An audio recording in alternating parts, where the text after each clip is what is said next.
Meu nome é Higino Falqueto Júnior, sou professor de Educação Física. Eu cheguei aqui na escola em 2009, entrei em 2009 como professor de Educação Física em uma cadeira, né? E fiquei até o ano passado e com duas cadeiras consegui depois num outro concurso, né? Trazer uma outra cadeira para cá, então eu fiquei aqui com full time, 50 horas aqui na escola, até o ano de 2019. Bom, como é que começou, né, a história, contar um pouquinho da história, né?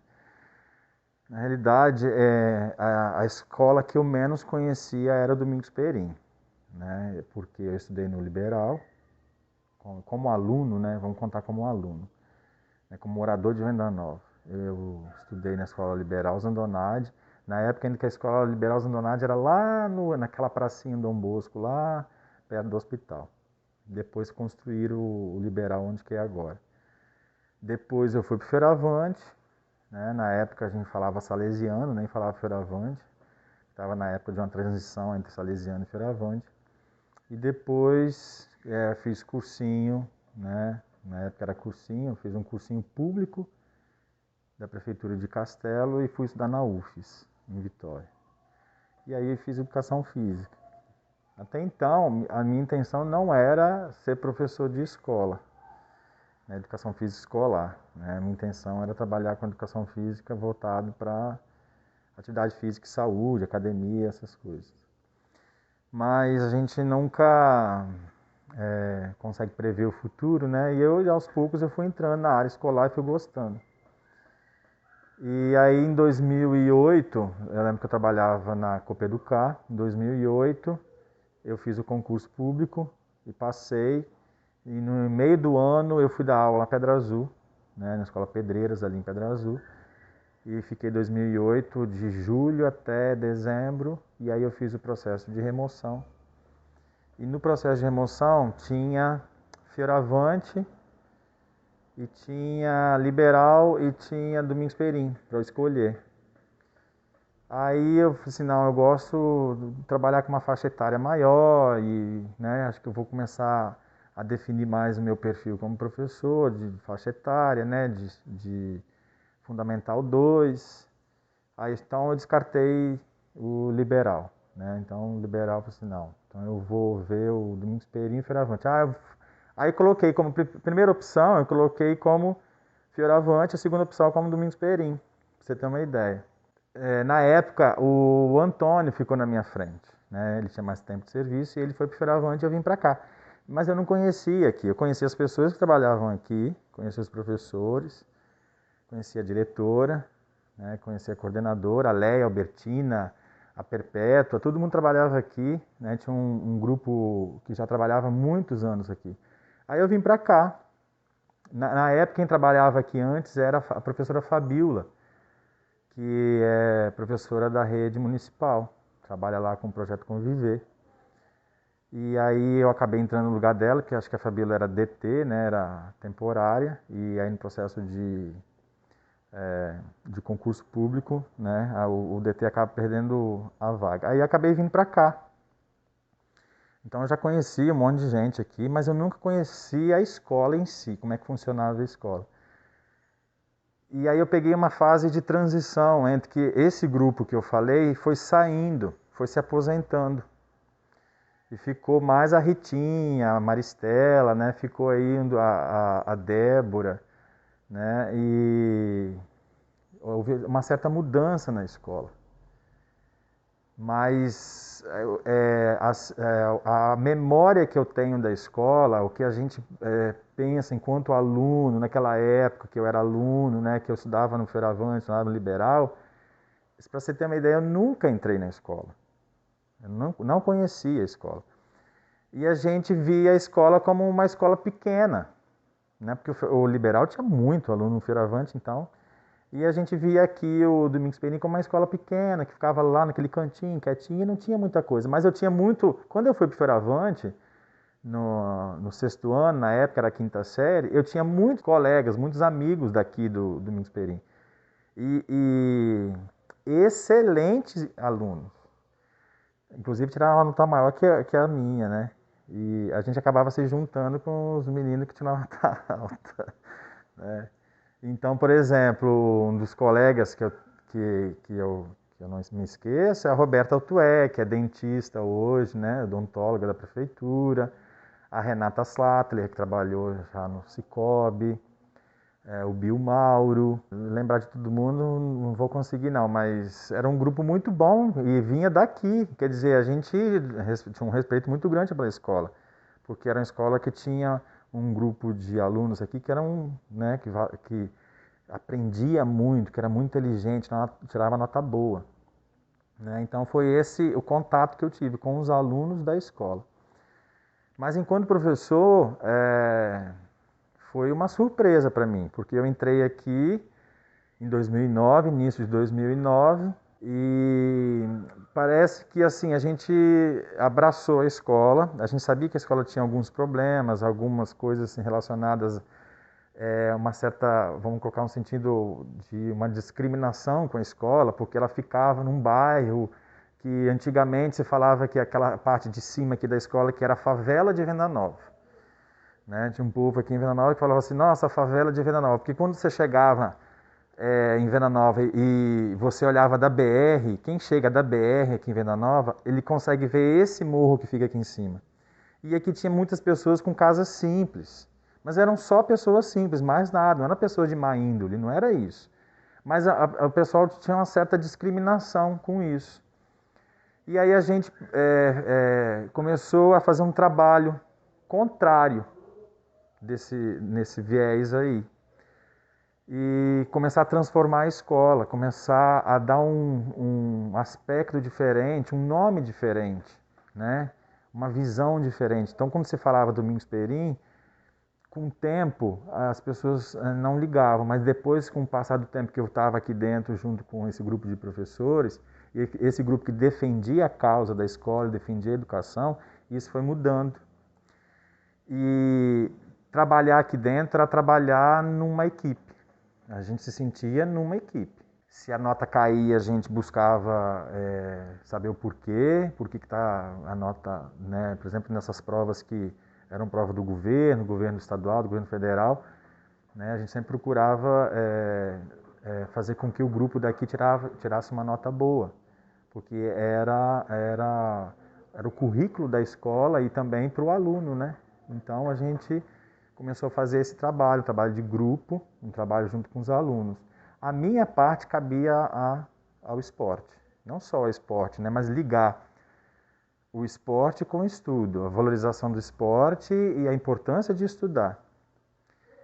E depois de muitos anos, né, eu lembro da fala, né, da minha professora de educação física, né, a Dé, e ela sempre falava assim que Venda Nova sempre conseguiu classificar muitos atletas para os jogos escolares, para a fase nacional, né? Mas sempre era do atletismo, era sempre esporte individual, ou atletismo, ou xadrez, ou tênis de mesa, mas nunca classificou nenhuma equipe coletiva, de esporte coletivo. E aí, no ano de 2019, a gente montou um grupo que eu já vinha fazendo um trabalho há muito tempo com esse grupo, uns 4 anos antes, e era um grupo que era de diferentes escolas. O meu pensamento não era trabalhar só alunos do Domingos Perim, e sim trabalhar com um grupo de alunos de 3, 4 escolas aqui em Venda Nova, para se formar um voleibol mais forte, mais coeso.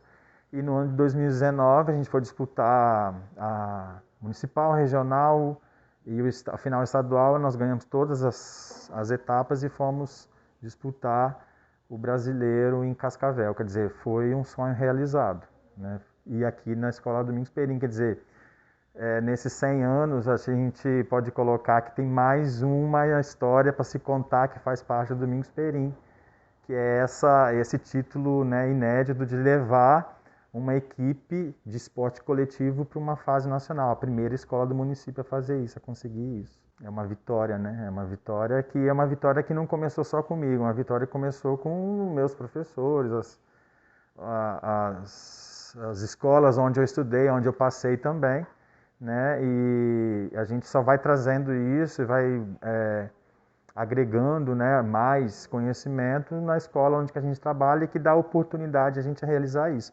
Eu não posso falar que eu fiz isso sozinho, senão com a ajuda do diretor da escola, da diretora da escola, né, dos meus colegas, né? Eu tinha um apoio total dos professores, era conversar com os professores, os meninos vão sair para jogar, tem que fazer prova outro dia, não tinha problema nenhum, entendeu? Então eu sempre tive a ajuda dos meus colegas aqui, no Domingos Perim. Como você vê a mudança da escola de tempo parcial para a escola de tempo integral? Então, isso foi uma surpresa, porque a gente foi pego meio de surpresa, porque foi muito rápido. Não houve um preparo, assim, não vamos começar a fazer um curso para conhecer uma escola de tempo integral, né, para a gente ver como é que funciona, né, durante um ano. Não, isso daí foi uma coisa muito rápida. Foi uma decisão tomada pelo governo e pegou a gente meio que desprevenido, né? A gente sabe que no Plano Nacional de Educação existe aí um projeto de transformar, acho que eu posso estar enganado, mas acho que é 50% das escolas do Brasil tem que se transformar em tempo integral, né? Esse é um processo que vai acontecendo, não tem volta. No final, eu acredito que deva ser desse jeito, entendeu? Porque se a gente for pegar os países de primeiro mundo, os países que têm a melhor educação, em tempo integral, num tempo mais estendido, não é esse tempo curto, não. A gente não a gente pode até ter, mas não são muitos. A maioria dos países tem esse tempo integral. Então, eu acho que não tem jeito, tem que seguir isso. Do ponto de vista particular, né, do meu ponto de vista, assim, eu precisei de me adequar, porque eu tinha uma carga horária que não condizia com a carga horária do tempo integral e eu precisei de sair da escola. Mas do ponto de vista dos alunos, eu acho que quem saiu ganhando foram os alunos, né? Porque é uma outra perspectiva, é um outro tipo de projeto, é uma outra visão, é um outro viés, né? Que é onde que o protagonista da história não é só mais o professor, mas é o professor junto com os alunos, a equipe gestora da escola, né? Tudo funciona tudo junto. Né? Então, quem sai ganhando no final das contas, eu já estou formado, mas então quem sai ganhando no final das contas é o aluno, que ele vai depois lá na frente escolher a profissão dele. Então, para mim, né, na minha opinião, quem é que está tirando proveito disso agora são os alunos da escola. O que você sente vendo a escola completar 100 anos? Então, 100 anos, né? 100 anos. Eu procurei saber um pouquinho quando eu vim para cá, eu não sabia que era a primeira escola do município. Eu fui saber porque eu fui desenvolver um projeto, né, pelo menos o pré-projeto, e aí eu fui procurar um pouquinho da história, né, e no livro do Máximo Zandonade, né, acho que é Reminiscências de um Século, que ele conta da escola, e aí eu fui procurar algumas coisas, né? Você vê que interessante, a gente não sabia dessas coisas. Acho que muita gente em Venda Nova não sabe que o Domingos Perim é a primeira escola do município. E aí quando eu fui pegar alguns documentos, aqui procurar alguns documentos da escola, principalmente os diários, os primeiros documentos, e aí você vê o município São Pedro de Venda Nova, município, distrito, acho que é distrito, está escrito distrito de Cachoeiro, cara. Quer dizer, aqui ainda era Cachoeiro de Itapemirim, para depois ser Castelo, para depois ser Conceição, depois Venda Nova. Olha só que história que tem. E aí depois eu fui ver os diários, alguma coisa dos diários, né? Nossa, é uma coisa incrível, gente. Os diários tudo feito, a escrita bico de pena, a letra impecável, uma letra que você não vê mais as pessoas escrevendo desse jeito. As instruções lá tinha o nome do pai, lavrador, aí tinha o nome se era alfabetizado, se não era, se ele era português, se ele era brasileiro, se era italiano, era muito legal, cara. Assim, tem uma história rica demais aqui nessa escola que, nossa, aqui dá para fazer um livro, cara, fazer um filme, sei lá. E aí tem uma coisa que me chamou a atenção, que eu não sabia, né, que diz respeito à minha família. Tem o nome do meu pai aqui, né? Meu pai está na lista dos alunos, né, que estudou aqui. Tem o nome do meu tio, Nicolau Falqueto, foi professor aqui. Eu também não sabia. E tem uma coisa que eu acho assim que é muito importante, que é a minha mãe, né, outro dia, uma vez eu parei para conversar um pouquinho com minha mãe e aí eu perguntei para ela sobre a escola. E ela falava assim que quando ela vinha, a mamãe morava lá em Providência, né, lá na Fazenda dos Carnielli. E às vezes ela vinha para cá para vir na igreja aqui. E aí ela passava aqui, mas ela passava a pé, né? E naquela época eles andavam muito a pé, chovia muito, então tinha muito barro, então eles carregavam o sapato na mão. E ela falou assim que ela tinha o prazer, quando a escola, antes de ser construída aqui, ela ficava na avenida, né? E era uma escola onde tinha uma varandinha de madeira, né? A mamãe falava assim que tinha uma varandinha de madeira. E ela falava assim que naquela época as mulheres não podiam estudar além da segunda série. Era só alfabetizar, aprender a ler, escrever, fazer continha, pronto, acabou. Não precisa mais, tem que ficar em casa, ajudar em casa. E quando ela vinha na missa, ela passava na varandinha da escola. Ela falou assim, passava na varandinha da escola porque era uma forma dela se sentir um pouquinho aluna. Ela não podia estudar, né?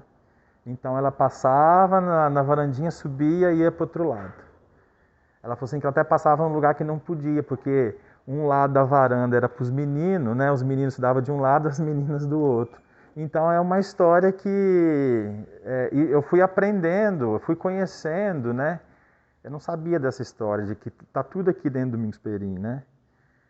Então é uma coisa que a gente não pode perder, porque faz parte da memória de Venda Nova. Então, e outra coisa também que é importantíssimo, né? O próprio Domingos Perim, que foi um dos caras que incentivou muito a educação, né? A gente sabe que uma comunidade, né, um município, né, o povo se desenvolve muito através da educação, né? Se a gente não tiver uma educação, a gente não consegue ir para frente. A gente vai até um certo ponto, mas a gente fica limitado. Então, também é uma coisa que faz parte da história aqui do Domingos Perim. Bom, o Domingos Perim é uma escola especial, né? Uma escola diferente. Não é qualquer escola do estado que faz 100 anos, né? Então, já nesse ponto aí, já é diferente. Eu acho que as pessoas que passaram pelo Domingos Perim, as pessoas que foram alunos do Domingos Perim, foram professores e funcionários, tem que bater no peito e se sentir orgulhoso. Orgulhoso de ter passado por aqui, por ter feito parte dessa história, ter se sentido um pouquinho da história do Domingos Perim, né? Então se sintam orgulhosos disso. Eu me sinto muito orgulhoso, eu aprendi muito aqui dentro e as pessoas que estão aqui vão continuar aqui, que continuem fazendo a história, né, que tem um peso, né, tem que segurar essa história aí, não pode deixar isso acabar de forma alguma, tem uma responsabilidade com isso, mas é assim mesmo, a gente tem que se sentir, né, um pouquinho responsável, mas eu sou responsável por uma parte dessa história e eu tenho orgulho de fazer parte dessa história. Então você também, que faz parte, que fez parte do Domingos Perim, tem que falar isso, tem que bater no peito, tem que se sentir orgulhoso. Quem não fez parte do Domingos Perim também tem um pouquinho da história, porque muitas pessoas ajudaram essa escola a ser desenvolvida, a crescer, essa escola a crescer, entendeu? E é isso aí. Acho que é uma escola que deixa a gente né, saudoso, né? A gente consegue lembrar de muita coisa aí e valorizar muita coisa que faz parte da nossa vida. Ó, eu vou contar uma coisa pra vocês, gente, mas ó, eu lembro uma vez, isso daí eu não vou conseguir esquecer, não, gente. Eu tava dando treino de vôlei à noite aqui e tinha um gato rondando a escola. Gente, tinha um gato rondando a escola. Esse gato andava para lá, para um lado, para o outro, para um lado, para o outro. Aí de repente sumiu, acabou o treino, pegou e fomos embora. Guardei material e fomos embora. No outro dia de manhã, Quando eu fui abrir a minha sala de bola, onde que eu guardava o material, mas uma caatinga que tinha lá dentro, e quando eu abri, quem que saiu de lá de dentro? O gato. E o gato estava lá dentro, mas cagou aquele negócio tudo. Gente do céu. Ó, e as meninas da faxina ficaram bravas comigo, porque tinha sujado que lá tinha que limpar. Não, mas que confusão que deu. Hoje a gente vai rir, né? Porque fazer o quê, né? Não tem outra coisa senão rir dessas histórias. Eu lembro que a gente ia lá em cima no café. Eu pegava a turma e subia aqui, ó. A gente ia ali num cafezinho, tem lá em cima na crista da montanha, ali onde tem uma mata. Pegava os meninos pequenos, subia aqui assim, a gente ia lá em cima a gente ficava gritando. Quem ficava gritando, os meninos aqui no pátio, os meninos tudo na sala, eles gritavam tudo de volta. Gritavam lá em cima, eles gritavam aqui embaixo. Ah, mas a gente se divertia muito aqui. Era uma forma bem diferente de trabalhar. A gente trabalhava assim mais. Parece que não tinha ninguém te vigiando, sabe? Alguém te vigiando para você fazer alguma coisa errada, para ir lá e te processar, ou para te, sei lá, né? Para querer o mal de você, né? E não era assim. Aqui a gente trabalhava assim com uma simplicidade, humildade, entendeu? Então a gente tinha essa filosofia. Né? As pessoas às vezes falavam mal da gente, a gente falava que não era bem assim, que não era desse jeito, e a gente pegava a nossa enxadinha, a nossa mochilinha, né? Vamos dizer assim, eu vinha aqui para dentro da escola e abaixava a cabeça, trabalhar e fazia o nosso trabalho e continuava, ia para frente e dava resultado. Eu acho que foi isso. Eu acho que a nossa humildade, né, enquanto uma escola pequena, pequenininha, né, num bairro pobre, vamos dizer assim, né, que hoje em dia já não está tão pobre, né, assim, né, mas um bairro de classe média baixa, de classe baixa, né, mas que tinha muita dificuldade aqui, mas a gente conseguiu superar isso e a gente viu que o importante são as pessoas, né, e o que a gente faz aqui dentro. E não é ficar aí, né, falando, nossa, fez isso, fez aquilo. E devagarinho a gente foi alcançando isso, acho que é isso.